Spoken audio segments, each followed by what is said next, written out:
how we doing, guys and girls? First, we'll need some tools to get the job done. One will be the Torsion Bushing installation tool, which we do sell. Link below. 1/2-inch wrenches. You can just get your regular store. Same with the rubber mallet. Now we have some, you're going to need some setup blocks to get your ride heights right and get everything set. You can get those on our website as well. Link below. Day lube grease, or any grease will work. Link below as well for that. And then the reamers, depending on budget, there will be a link below for either one to get. Alright, first step to removing the torsion bars. First, unhook your rear shocks to remove any tension from the torsion arm.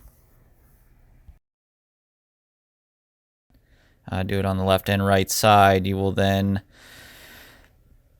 loosen up the pinch bolts on your torsion arm and torsion stops along with the jacker bolt. You will then back the jacker bolt off and remove the torsion stop.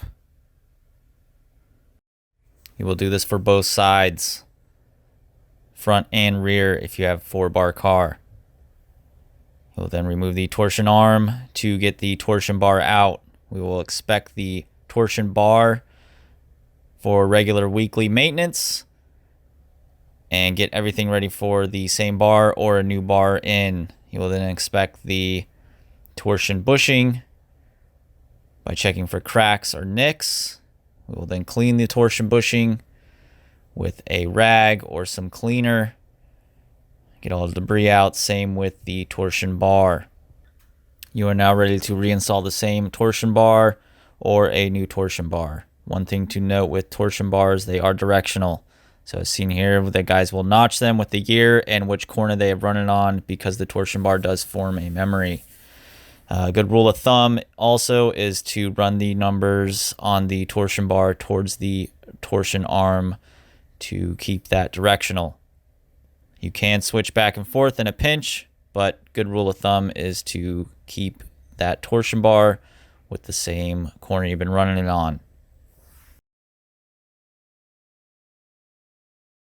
Once you're ready to install, apply a thin film of grease just to the end that will be in the torsion bushing. There's no need to do the whole bar or the middle. Install the torsion bar. We recommend to re-grease the bars every 1 to 3 races. Go to the other side, then grab it, pull it through, make sure it spins freely. You will then put the setup blocks underneath by putting the desired ride height you would like it at. The higher you go with the block, the lower the car will sit. So 1.25 inches, your car will sit really high. A 2-inch block, your car will actually sit lower to the ground.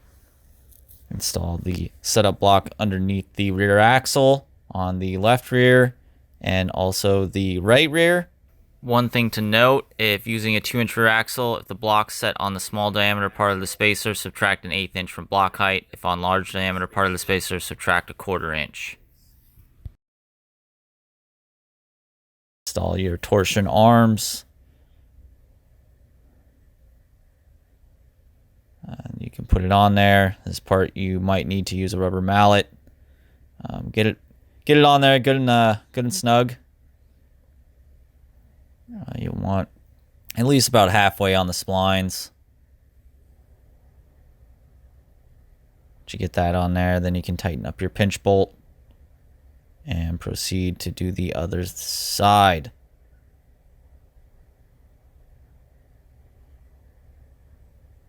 We will now install our torsion stop. We have 2 different style jacker bolts. It does come standard with the socket head. Just a regular Allen, but it's just mild steel, so it does mushroom out. We do have a titanium upgraded bolt that does have a undercut, and it is lighter, and then you can just use the 1/2-inch wrenches supplied. So that is a definite recommendation that we recommend. You will install the torsion stop. You want about middle of adjustment on your bolt to where you'll go and have it meet with the torsion pad. You'll then put your torsion stop on. This is what's referred to as zeroing out the jacker bolt, when the jacker bolt just touches the torsion pad on your block height. And you want it in the middle of the bolt range, so then you can either take turns or add turns. And you'll tighten up your pinch bolt and jam nut on the jacker bolt. And you want as much, you want a 1/8 to a 1/16 of free play in your torsion bar. That's all for changing and maintaining your torsion bars. Now we will show you how to install your torsion bushings. If you're maintaining your torsion bushings, a good way to remove them is use your torsion bar and put that on the edge of the torsion bushings to push out the old torsion bushings to install new ones.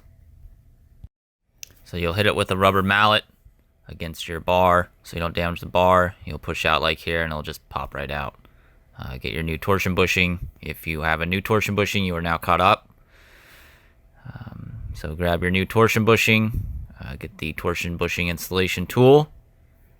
You will then apply the torsion bushing onto the tool, square up in the hole, and hit with your rubber mallet till it is flush against the tube.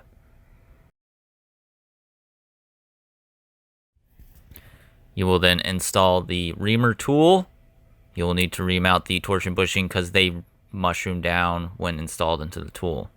You will then ream in a clockwise motion.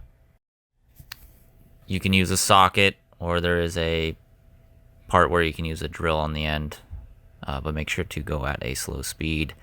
If you need to, you can use the adjustable reamer. It's a little bit cheaper than the tool I was using before there. Once you get that all reamed out, you'll need to clean out all the shavings, so blow out with air, and give a good wipe. Make sure you get everything. Then double check to make sure you're reamed good by putting the bar in, and you want the bar to spin freely. If it does not spin freely, you will need to ream some more. Once that spins freely, you're good to go, and follow the steps at the beginning of the video, and you're ready to hit the racetrack.